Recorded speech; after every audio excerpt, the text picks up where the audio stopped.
kita akan belajar teori bahasa dan automata tentang DFA. Nah, lanjut. Nah, DFA ini adalah salah satu jenis finita automata atau di mana dari setiap state ada tepat satu state berikut untuk setiap input yang diterima. Nah, DFA itu terdiri dari himpunan berhingga dari suatu state yang dinotasikan sebagai Q. Himpunan berhingga dari satu alfabet dinotasikan sebagai ini E atau sigma. Fungsi transisi dinotasikan dengan S seperti ini. Digambarkan dengan anak panah antar state dan label pada anak panah. Nah, contohnya seperti ini. Seperti ini, guys. Nah, state awal dinotasikan dengan S, dan S merupakan anggota dari Q, S. Nah, seperti ini. Setiap DFA yang memiliki satu state awal saja. Yang kelima, state akhir dinotasikan dengan F. Dan F itu seperti ini, yang artinya suatu DFA dapat memiliki lebih dari satu state. Kelima dari bagian ini disebut dengan 5 tuple, yang disimbolkan sebagai seperti ini, guys. Sampai sini. Nah, lanjutin. Nah, DFA itu berbeda dengan NDFA ya, kawan-kawan. Perbedaannya itu adalah pada DFA dari suatu state ada tepat satu state berikutnya untuk setiap input yang diterima dan sejumlah n busur keluar atau transisi berlabel simbol input, di mana n adalah banyak simbol dalam alfabet, sedangkan NDFA dari suatu state ada lebih dari 0 state berikut untuk setiap input yang diterima dan biasa terdapat 0, 1, atau lebih busur keluar atau transisi berlabel simbol input. Jadi maksudnya di sini itu ada pada DFA.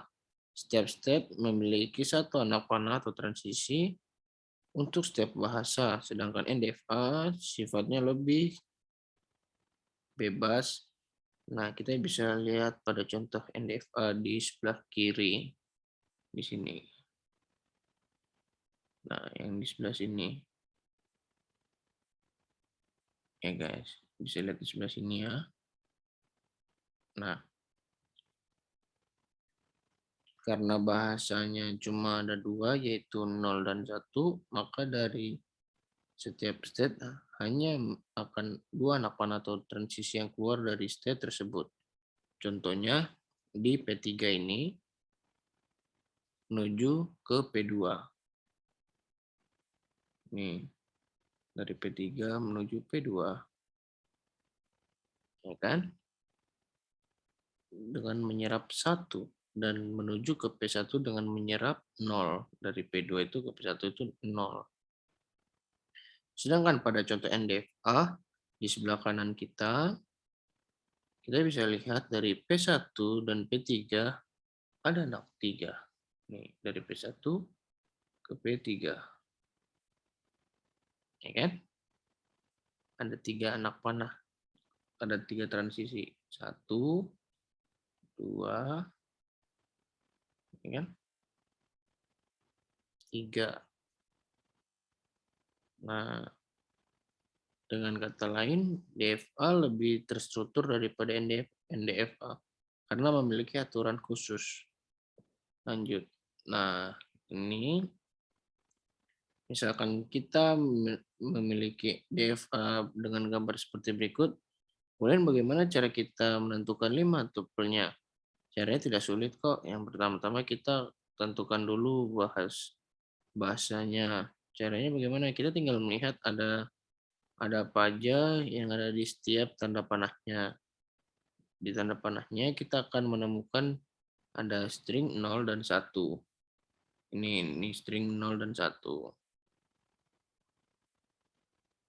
Maka bahasanya adalah 0 dan 1. Kemudian langkah selanjutnya adalah mencari banyak state pada lingkaran tersebut. Cara kita tinggal lihat saja ada berapa lingkaran pada gambar tersebut. Nah, lingkarannya ada 3. 1, 2, 3. Itu ada P1, P2, dan P3. Selanjutnya kita menentukan state awal. Biasanya state awal ditandai dengan adanya anak panah dari sumber yang diketahui asalnya. Pada gambar ini, state yang mempunyai anak panah seperti itu adalah dari P1. Maka P1 merupakan state akhir.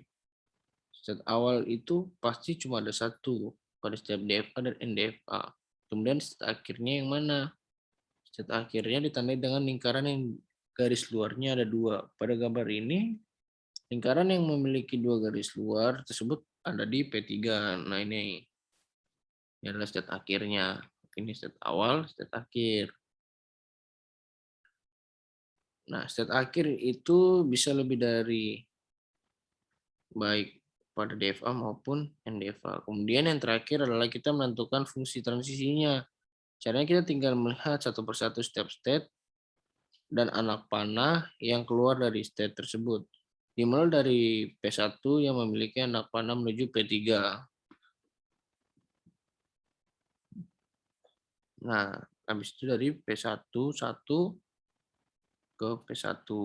Habis itu P2 0. Ya kan? Habis itu P2 1 3. Nah, hasilnya tuh ada di seperti ini nih. P1 0 P3 P1 1 P1 P2 0 P1 P2 1 P3. Nah, ini P3 menuju P2 itu adalah 1. Begitu, guys. Lanjut. Nah, kalau contoh yang di sini itu kita disuruh menentukan gambar diagram state melalui 5 tuples yang sudah diketahui. Caranya sebagai berikut ini. Nah, jadi kita hanya perlu melihat aturan untuk menentukan DFA tersebut. Kita lihat state awalnya yaitu ada di sini, ada di A. Maka kita gambar dulu state A sebagai state awalnya dan beri anak panah dari luar. Setelah itu kita lihat string apa saja yang keluar dari state A. Dapat dilihat pada tabel transisi atau kalian bingung, kita juga dapat menentukan fungsi transisi dari tabel tersebut sehingga akan ditemukan 4 fungsi. Nih, yaitu A0A, A1B, B0B, B1B. Dari state A kita dapat melihat ada dua state yang keluar dari A, yaitu 0 dan 1. Dengan menyerap 0, state A menuju ke state-nya sendiri dan dengan menyerap string 1. State A akan menuju ke state B. Kemudian kita gambar lagi state-state di tuple Q dengan pola yang sama dengan sebelumnya. Langkah terakhir adalah menandai state akhirnya. Kita lihat di tuple F. Yang merupakan state akhir adalah state B. Jadi kita beri tambahan garis luar yang B ini. Jadi kita beri tambah garis yang ini. Sabar. Ini yang ini. Ya kan? Supaya garis luarnya ada 2. Contohnya itu ada di sini. Nah, kemudian pada contoh di sini kita diperlihatkan pada suatu diagram state. Lalu kita disuruh menentukan apakah string-string tersebut diterima atau tidak. Caranya tidak terlalu sulit. Kita hanya perlu melihat bahasa pada string satu-satu dari depan dan dimulai dari awal state, yaitu Q1. Pada string pertama Q1 dengan menyerap 1 akan menuju Q2. Nah, dari sini ke sini. Menuju Q2. Menyisakan string 0, 1, 1, 0. Kemudian state Q2 menyerap 0.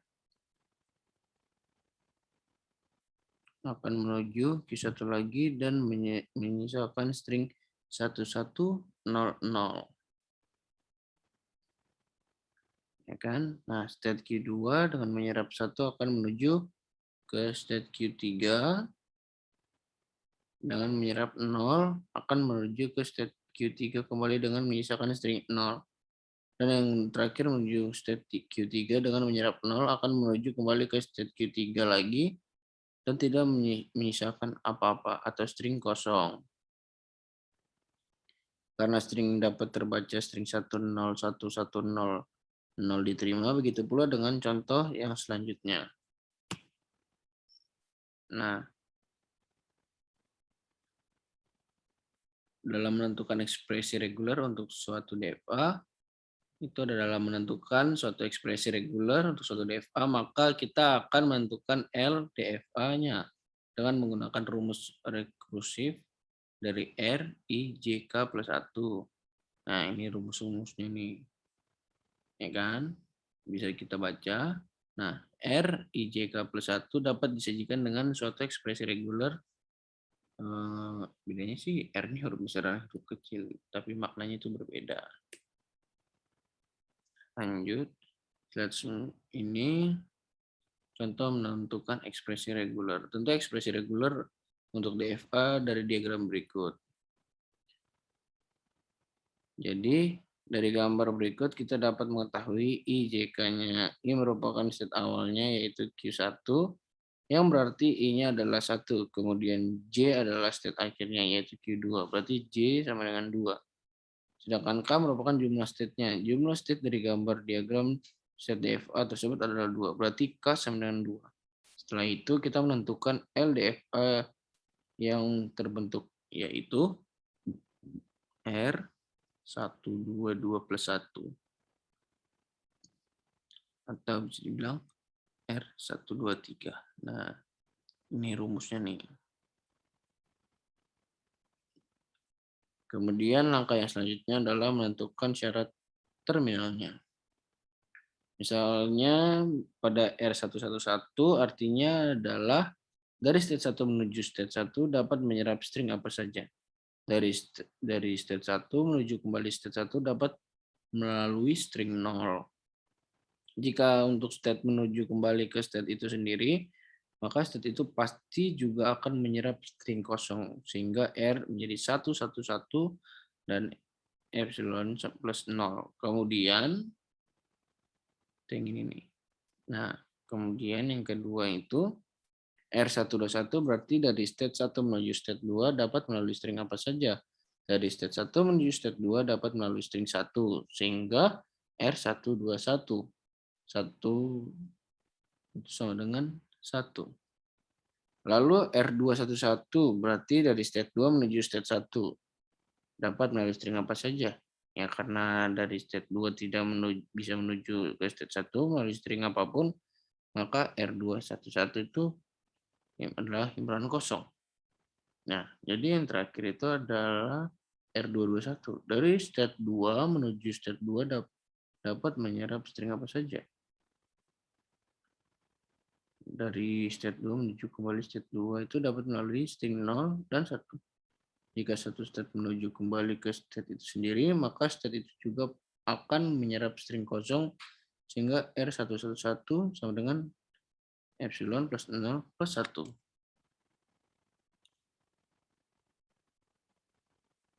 Nah, selanjutnya, kemudian langkah selanjutnya adalah menentukan ekspresi reguler dari R123 secara rekursif.